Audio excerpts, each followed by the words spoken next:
Hello friend, स्वागत है आपका अपने चैनल आज क्लास में। आज की इस वीडियो में हिंदी के काफ़ी महत्वपूर्ण पाठ मेरे बिन तुम प्रभु के सभी महत्वपूर्ण ऑब्जेक्टिव प्रश्न हम इसके उत्तर को बताएंगे। जितना भी हम आपको ऑब्जेक्टिव प्रश्न बताएंगे वो आपके बोर्ड परीक्षा के लिए काफ़ी महत्वपूर्ण रहेगा। तो एक भी प्रश्न आप लोग स्किप मत कीजिएगा, वीडियो को प्लीज़ आप लोग शुरू से लेके अंत तक देखिएगा। और इसमें से जो भी प्रश्न आपको याद ना हो तो प्लीज़ आप लोग उसे नोटबुक पे लिख के जरूर याद कर लीजिएगा। और चैनल को अभी तक आप सब्सक्राइब नहीं किए हैं तो चैनल को सब्सक्राइब कर लीजिएगा। और सब्सक्राइब करने के बाद एक बेल आइकन आता है तो बेल आइकन को दबा के ऑल पे कर लीजिएगा, ताकि जब भी लाइव क्लास हो तो आपके पास नोटिफिकेशन पहुंचता रहे। तो आइए शुरू करते हैं पहले नंबर प्रश्न से। तो पहला नंबर प्रश्न है कि मेरे बिन तुम प्रभु के कवि हैं। ए ऑप्शन है रेनर मारिया रिल्के, बी ऑप्शन है जीवानंद दास, सी ऑप्शन है वीरेंद्र अग्रवाल, डी ऑप्शन है कुंवर नारायण। तो यहाँ पे आपको बताना है कि मेरे बिन तुम प्रभु के कवि हैं तो रेनर मारिया रिल्के हैं, इसे आपको याद रखना है। यहाँ पे ए ऑप्शन बिल्कुल ही सही हो जाएगा। ये देखते हैं अगला प्रश्न दो नंबर प्रश्न है कि रेनर मारिया रिल्के का जन्म कब हुआ था। ए ऑप्शन है 4 दिसंबर 1875 में, बी ऑप्शन है 4 दिसंबर 1876 में, सी ऑप्शन है 4 दिसंबर 1877 में, डी ऑप्शन है 4 दिसंबर 1878 में। तो यहाँ पे आपको बताना है कि रेनर मारिया रिल्के का जन्म कब हुआ था। तो 4 दिसंबर 1875 में हुआ था, इसे आपको याद रखना है। यहाँ पे ए ऑप्शन बिल्कुल ही सही हो जाएगा। ये देखते हैं अगला प्रश्न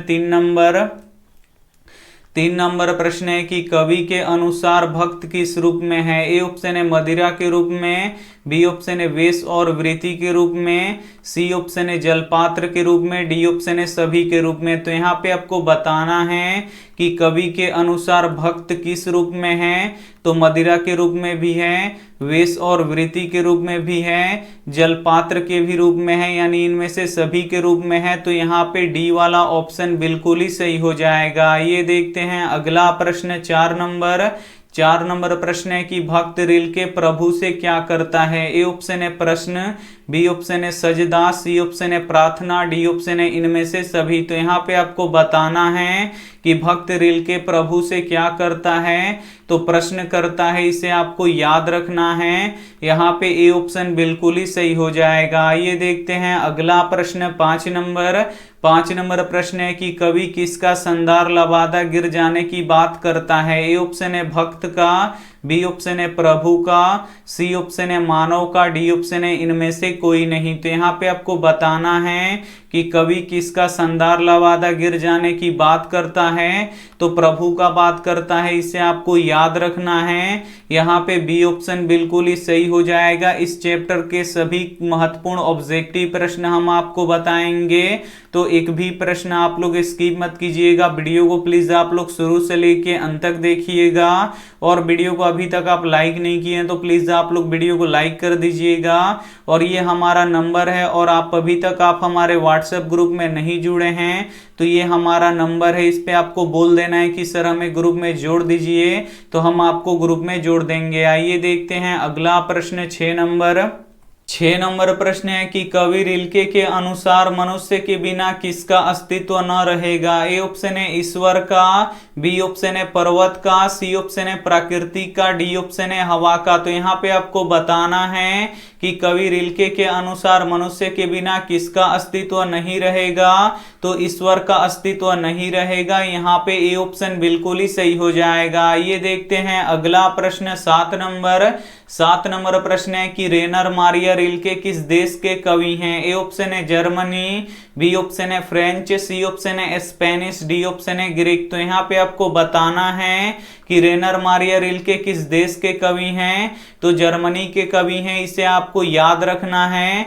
यहाँ पे ए ऑप्शन बिल्कुल ही सही हो जाएगा। ये देखते हैं अगला प्रश्न 8 नंबर प्रश्न है कि कवि ने जलपात्र किसे कहा है। ए ऑप्शन है पानी रखने के बर्तन को, बी ऑप्शन है भक्त को, सी ऑप्शन है भगवान को, डी ऑप्शन है इनमें से कोई नहीं। तो तो यहाँ पे आपको बताना है कि कवि ने जलपात्र किसे कहा है, तो भक्त को कहा है, इसे आपको याद रखना है। यहाँ पे बी ऑप्शन बिल्कुल ही सही हो जाएगा। आइए देखते हैं अगला प्रश्न 9 नंबर प्रश्न है कि कवि क्या सूखने की बात कहता है। ए ऑप्शन है पानी, बी ऑप्शन है नदी, सी ऑप्शन है कपड़ा, डी ऑप्शन है मदिरा। तो यहाँ पे आपको बताना है कि कवि क्या सूखने की बात कहता है, तो मदिरा सूखने की बात कहता है, इसे आपको याद रखना है। यहाँ पे डी ऑप्शन बिल्कुल ही सही हो जाएगा। आइए देखते हैं अगला प्रश्न 10 नंबर प्रश्न है कि रेनर मारिया रिल्के की काव्य शैली कैसी है। ए ऑप्शन है गीतात्मक, बी ऑप्शन है प्रतीकात्मक, सी ऑप्शन है भावात्मक, डी ऑप्शन है कथात्मक। तो यहाँ पे आपको बताना है कि रेनर मारिया रिल्के की काव्य शैली कैसी है, तो गीतात्मक है, इसे आपको याद रखना है। यहाँ पे ए ऑप्शन बिल्कुल ही सही हो जाएगा। आइए देखते हैं अगला प्रश्न 11 नंबर प्रश्न है कि लाइफ एंड सॉन्ग किसकी रचना है। ए ऑप्शन है जीवानंद दास की, बी ऑप्शन है अनामिका की, सी ऑप्शन है रेनर मारिया रिल्के की, डी ऑप्शन है कुंवर नारायण की। तो यहाँ पे आपको बताना है कि लाइफ एंड सॉन्ग किसकी रचना है, तो रेनर मारिया रिल्के की रचना है, इसे आपको याद रखना है। यहाँ पे सी ऑप्शन बिल्कुल ही सही हो जाएगा। आइए देखते हैं अगला प्रश्न 12 नंबर प्रश्न है कि निर्वासित का अर्थ है। ए ऑप्शन है प्रवास, बी ऑप्शन है आवास, सी ऑप्शन है बेघर, डी ऑप्शन है घर। तो यहाँ पे आपको बताना है कि निर्वासित का अर्थ है, तो निर्वासित का अर्थ बेघर है, इसे आपको याद रखना है। यहाँ पे सी ऑप्शन बिल्कुल ही सही हो जाएगा। इस चैप्टर के जितने भी महत्वपूर्ण ऑब्जेक्टिव प्रश्न थे वो सभी प्रश्न हम आपको बता चुके हैं। वीडियो को अभी तक आप लाइक नहीं किए तो वीडियो को लाइक कर दीजिए, अपने दोस्तों के पास इस वीडियो को जरूर शेयर कर दीजिएगा, और चैनल को अभी तक आप सब्सक्राइब नहीं किए हैं तो चैनल को सब्सक्राइब करके साथ में बेल आइकन को ऑल पे दबा लीजिएगा, ताकि जब भी लाइव क्लास हो तो आपके पास नोटिफिकेशन पहुंचता रहे। थैंक यू फॉर वॉचिंग, मिलते हैं अगली वीडियो में, तब तक अपना ध्यान रखिए, मन लगा के पढ़ाई कीजिए। Take care and bye.